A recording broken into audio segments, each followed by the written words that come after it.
right, so what's kind of funny is if you cut the body in half and you have the front side, which is anterior, and the back side, which is posterior. If you just train people to get very, very strong and balanced on the posterior side of their body, really good things happen. If you want to have healthier knees, less low back pain, less hip pain, strengthen the hamstrings, strengthen your glutes, strengthen your back muscles in the widest variety of angles, ranges, loads possible, okay? This will help prevent overuse issues. It'll help prevent boredom in the weight room, so your adherence will be better, things like that. So I'm going to show you today what I do with my population, which is tactical, throughout a normal training week. So when we're looking at hamstrings specifically, we're going to look at two things. Number one, hip extension exercises. Number two, knee flexion exercises. So generally, we're going to load the hip extension heavier earlier in the week, and knee flexion will be done for volume later in that same training session. So this might be something like, step out of the way so you can see, but this might be something like a heavy RDL for sets of 5, where on the back side of that session we might do a knee flexion where it's a prone leg curl for sets of 10, 20, maybe 30 reps on occasion. When they come back Wednesday, we're just going to flip it. So we might lead off with a light hip extension, something like a single leg RDL. So this can be loaded ipsilateral, contralateral, something where we're exposing that single leg working, and we're seeing if there's any imbalances or asymmetries potentially taking place. And then on the backside, we might do heavier knee flexion. So this might be something like a seated leg curl done with bands, done on a machine. It should all be introduced at some point. The point is, what is our RPE target for the day, okay? Now, that can obviously be flipped. You can lead off with light knee flexion and come back with heavy hip extension. And then on this day, you can lead off with heavy hip flexion, come back with light hip extension. There's a million ways to do all this stuff. It just, number one, make sure you're getting it done and you're getting it done with proper technique. So the bonus work that we do is on Friday. So we're very fortunate here to have a couple unique pieces that people don't traditionally have the budget to get. Okay, so number one, we're going to lead off with a GHR, which is a glute ham raise. And the reason I like this so much is this allows for hip extension plus knee flexion, okay? And a lot of folks, especially early on, their hamstrings are very, very weak.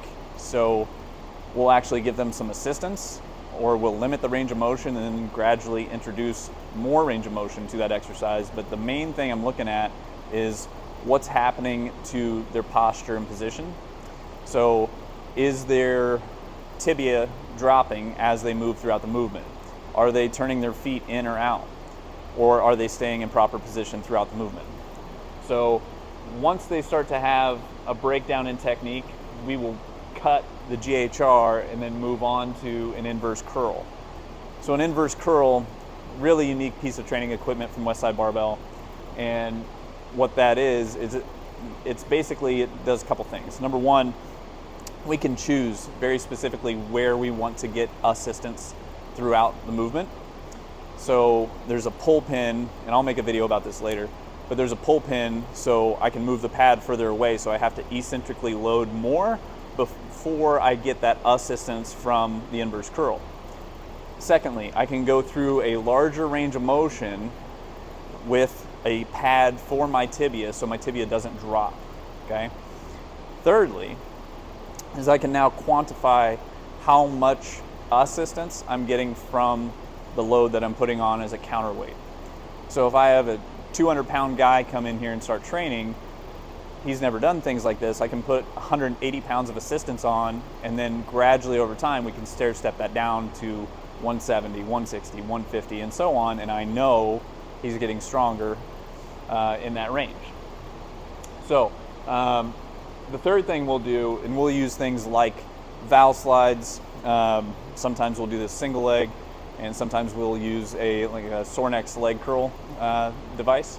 So what this is I'm going to have an individual lay supine, so they're laying on their back, and they're going to put their heels on valve slide, sore neck leg curl, something like that, and they're going to perform a hip bridge. So they're going to raise their butt up off the floor, and then they're going to maintain that bridge, and then they're going to leg curl. Okay, so this is again kind of a 2-for-1 deal where we get the hip extension plus knee flexion. So we'll extend the hip while performing knee flexion. So you can mix up a wide variety of sets and reps and ranges and all this stuff. The important thing is that you're tracking it and you're trying to focus on, over time, progressively stressing the system more so that it gets stronger. Now, the only caveat here that I would be sure to add in is to the GHR and the inverse curl, just be careful about how much volume you're performing, because what I've noticed with guys is sometimes if you just jump in with a lot of volume, the backside of the knee tends to inflame quite a bit, and then that can potentially limit movement or exercise for later in the training week. So just be careful, start out with less than you think, see how you feel, not 1 day later, but 2 and 3 days later. And then more importantly, can you come back for another training session with high quality? See you guys next time.